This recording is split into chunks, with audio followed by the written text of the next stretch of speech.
अस्सलाम वालेकुम दोस्तों, आप देख रहे हैं अशरफ आसमी ऑफिशियल यूट्यूब चैनल।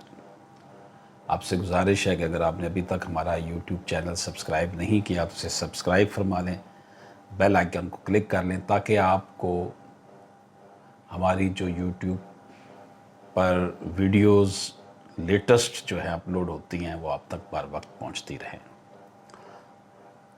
हम यहाँ पर बात कर रहे हैं कि ये नरेट किया गया है 2013 CLC पेशावर 1823 पर।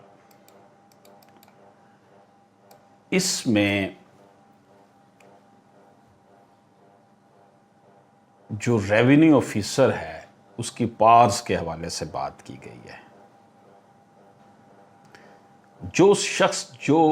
जो शख्स ये मुतालबा करता है कि किसी ने इसके रकबा में नाजायज़ तजावज़ किया है, वो रेवेन्यू अथॉरिटीज़ को हद बरारी के लिए दरख्वास्त दे सकता है। रेवेन्यू अथॉरिटीज़ मुकर्रर करदा तरीके के तहत हदूद का तयन करती है।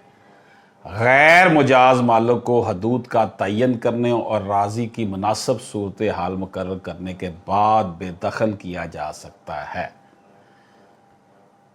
Section 117 west Pakistan land revenue act 1967 rule 67A west Pakistan land revenue rules 1968 मदई का दावा हुक्म इम्तनाई दवामी के मुद्दा अलैह इसके प्लाट में तामीर ना करे, अदालत समात ने खारिज कर दिया, जबकि अदालत अपील ने डिग्री कर दिया।